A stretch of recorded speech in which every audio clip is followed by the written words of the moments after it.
Have you ever heard of the Indian superhero Krrish?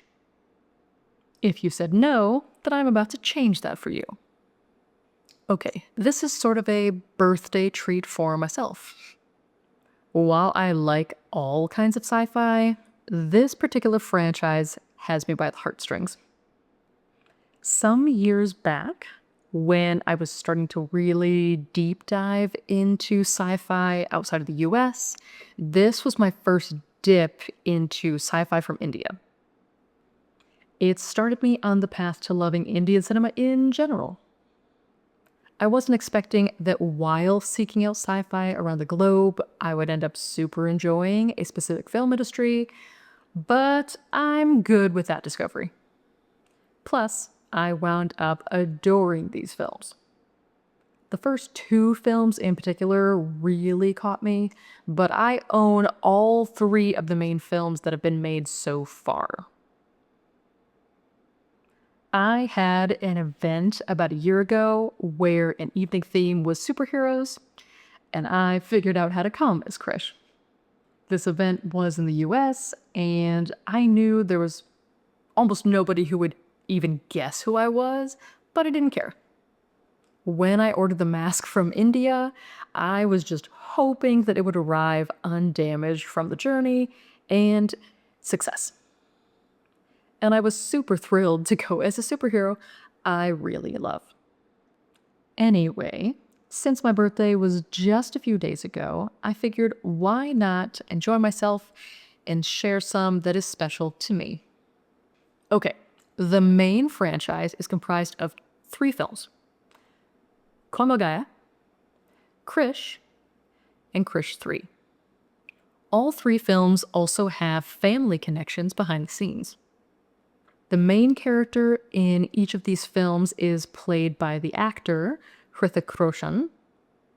The director for each of them is his father, Rakesh Roshan, and then his uncle, Rajesh Roshan, is involved with writing the score and the background soundtrack for all 3 of these. The first film, Koimogaya, came out in 2003. A developmentally disabled boy, Rohit, may be physically in age an adult, but mentally he is more along the lines of maybe 8 years old. Even though Rohit is not able to go past a certain point of comprehension or grasping things, so he actually has been staying in school in the same grade for year upon year upon year. But at least when we're seeing him in the film, he has really wonderful friends in that age and that grade that don't care that he happens to be larger than them. They are super happy to have him as part of their group. He and his friends go around having fun. They have scooters that they like to ride around. They really are enjoying themselves, and it's really adorable. When a woman his age, Nisha, moves into the area, Rohit and his friends do mess with her. Even with the hijinks, Nisha ends up befriending Rohit. At some point, Rohit and Nisha are exploring the old shed that is behind his house, and they accidentally find his dad's old computer equipment. And while playing around with it, they unwittingly send out a message into space. Later on, both of them are in the woods when they come across a lone alien. Rohit protects the alien from some dogs that are trying to attack it, and they become friends. Soon enough, Rohit's entire group of friends learns about the alien, and they decide to name him Jadoo, the Hindi term for magic.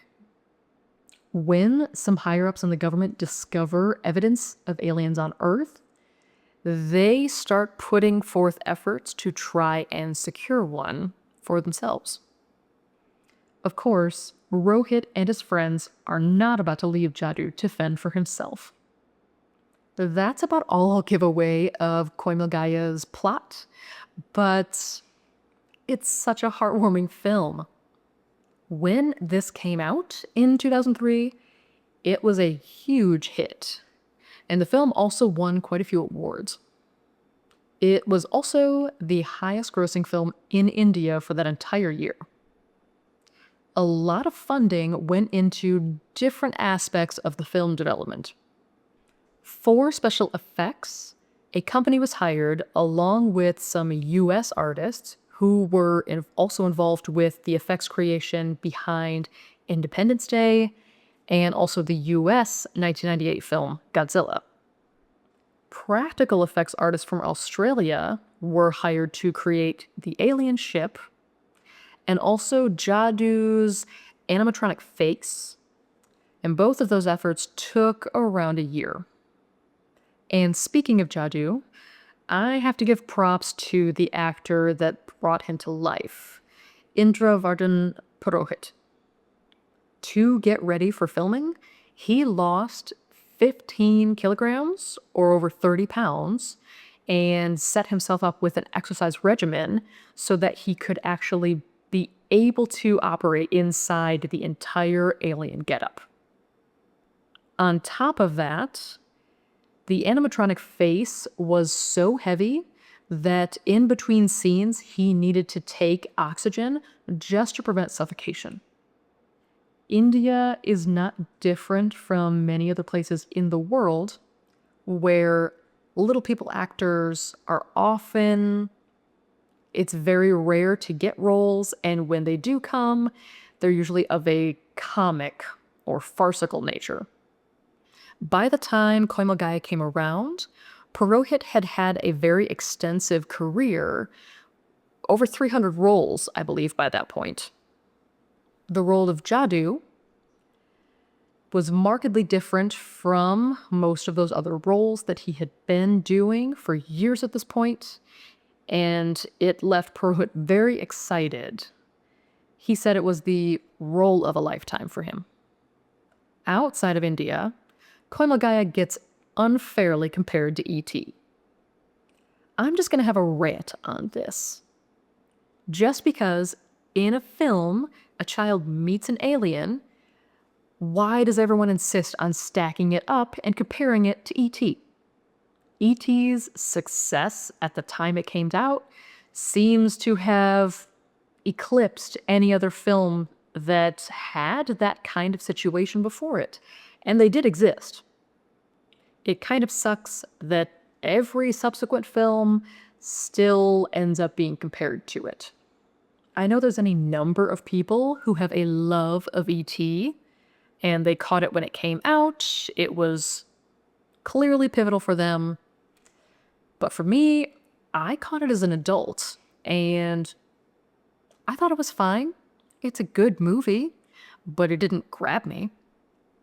Koimagaya, on the other hand, I fully love it, and I've rewatched it several times. Also, Koimagaya was not inspired by E.T. In fact, it's very possible that almost the opposite occurred. Okay, little info deep dive. Koimagaya has been reported to be based on a script for a sci-fi film meant to occur in the 70s that was going to be a collaboration between India and the US.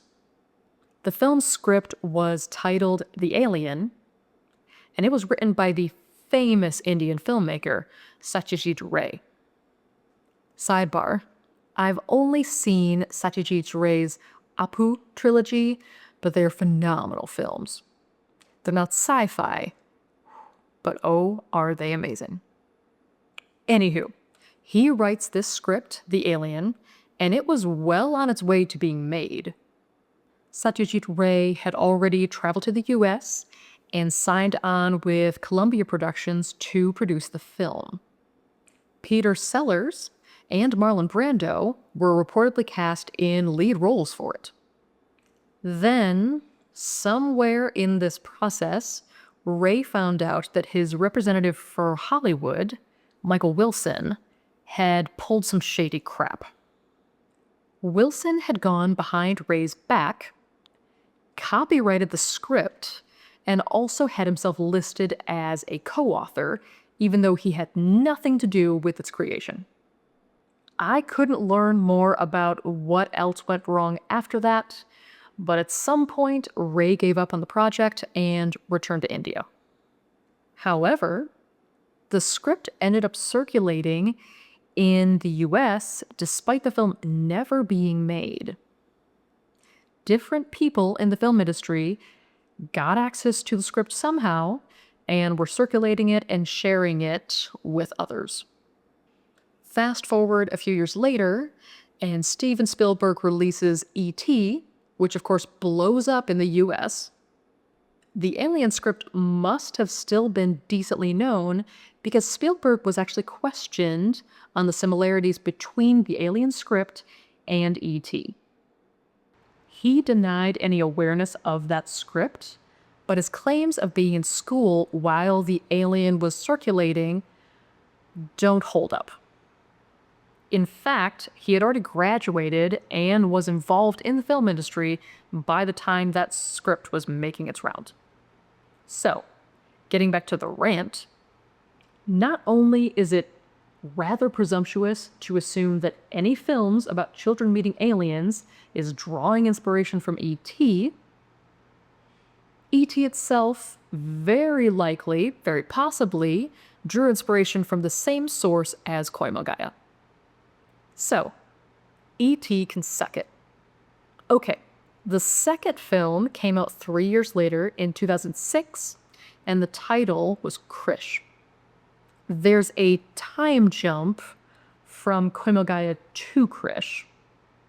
The main character is Krishna, who is Rohit's son. Apparently, Rohit's interactions with Jadoo have passed on superhuman abilities to Rohit's son. Krishna can win a foot race against a horse, and that's not a goofy hyperbole because we see it in the film. He also has enhanced agility and reflexes, and some level of super strength. Out of fear that his abilities will attract undue attention, his grandmother moves them to a remote village. Even then, she homeschools him to avoid his abilities coming out. Krishna is quite lonely.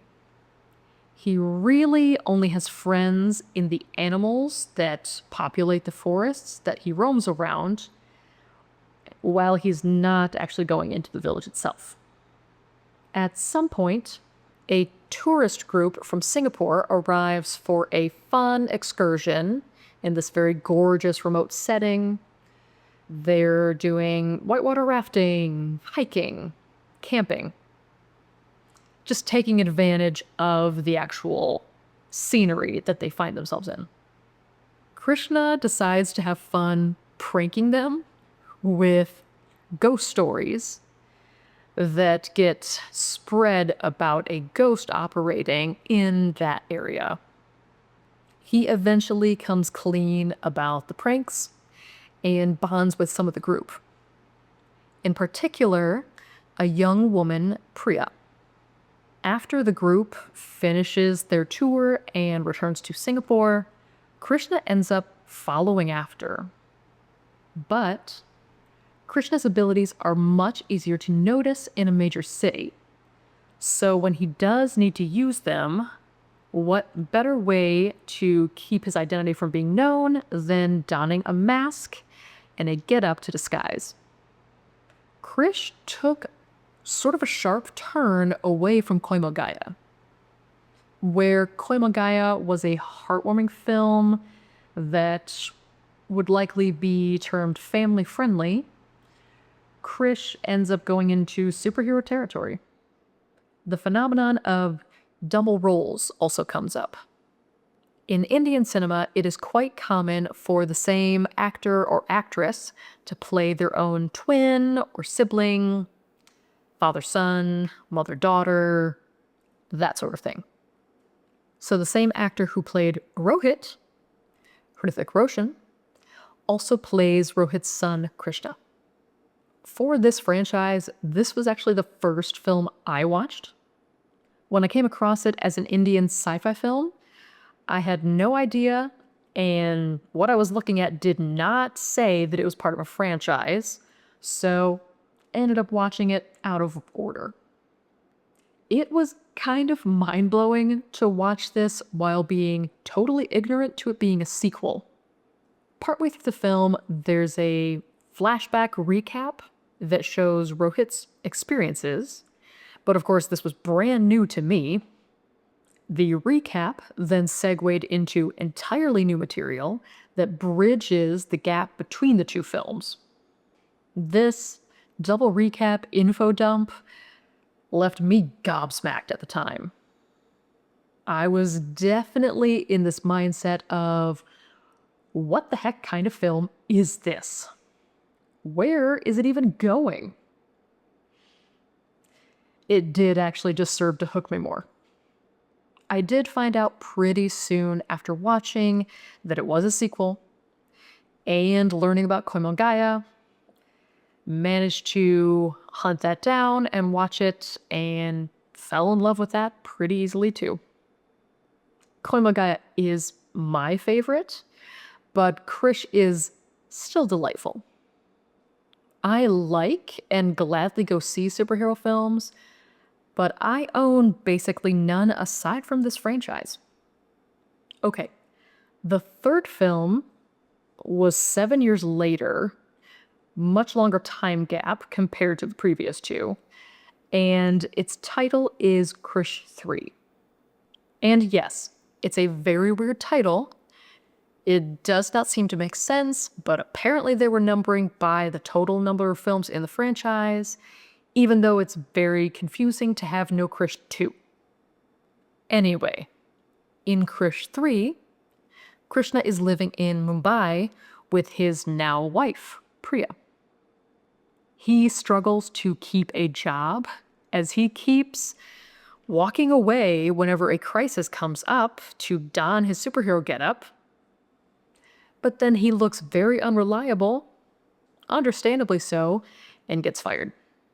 Still, Krishna and Priya are very happy together, and it only increases when they find out that she's pregnant. However, trouble is brewing. The owner of Call Laboratories, Call, which is publicly a pharmaceutical company, but Call has been experimenting and creating animal-human mutants. He has a cohort of different mutants. These humans are displaying abilities from ants, scorpions, cheetahs, rhinos, even chameleons. And also frogs. Call is looking to grow wealthy by engineering deadly viruses, spreading them through populations, and then swooping in and selling the antidotes to a sudden, desperate, and ill population. When Call pulls this stunt in Mumbai, Krishna, of course, lives there, and it's accidentally discovered that his blood is very useful for an antidote. So before Call can swoop in and offer that, the population's already been cured. To take revenge, Call targets Krishna. I think the details beyond that point would be really starting to spoil decent chunks of the film, so I will leave it there. I'll admit that this film is weaker than the other two, but I still enjoy it. Krishna seems to be substantially more powerful in this film, which is bizarre. But it's fun, so you just roll with it. Besides, this kind of phenomenon is not unique. It shows up in any number of other franchises, even for other superheroes. Superman was not set up as powerful to start with as it later progressed to, for instance. The animal-human mutants are also pretty fascinating to see in action. Krishna is really being pressed with so many opponents to deal with. So, Koimongaya, Krrish, and Krrish 3 make up the main franchise, and it captured attention right from the beginning. Only a year after Koimongaya came out in 2003, a kids' animated TV show aired through Nickelodeon India called Jai Bole To Jadoo, and it ran for a season. The show focuses on Jadoo along with friends from his home planet. He also comes back to Earth and makes more human friends to have adventures with. When Krrish came out, he then ended up really taking off as a superhero in India. Cartoon Network launched the Kid Krrish animated movie series. They made a total of 4 films between 2013 and 2015. The films were Kid Krrish, Kid Krrish Mission Bhutan, Kid Krrish Mystery in Mongolia, and Kid Krrish Shakalaka Africa. There was also a 2013 comic book magazine, Krrish Menace of the Monkey Men, as well as a couple of video games based around the events in Krrish and Krrish 3. Now, the franchise isn't done. However, there have been some serious setbacks. Krrish 4 was originally slated to be released around Christmas 2020. I had already watched the first 3 films prior to that a few years, so I was very excited for this to be coming out, even if there would likely be a delay in the release date in the US. Of course, as we all know, COVID disrupted any number of film and TV projects and their planned schedules. By this point, in 2025, the planned release date has been pushed back a few times. The latest news is that filming will commence either later this year or 2026, and the film will come out in 2027. If this schedule holds up, it will have been 14 years since Krrish 3 came out, and 24 years since the start of everything with Koimogaya. I've got fingers and toes crossed that this filming and release schedule stays on track. Sadly, I can't point to a streaming service or platform that has these films available. Lady Luck was on my side when I wanted to watch them because my library system just happened to have all 3. Although, as you could see before, I did track them down as well for my own collection. I will say that it is pretty common for Indian films, particularly popular ones, to be uploaded to YouTube, and sometimes that happens with subtitles. Admittedly, the subtitle options often show up for other Indian languages or surrounding countries, such as Indonesian, Telugu, etc. But uploads also do happen where English subtitles are either embedded or are an option to turn on.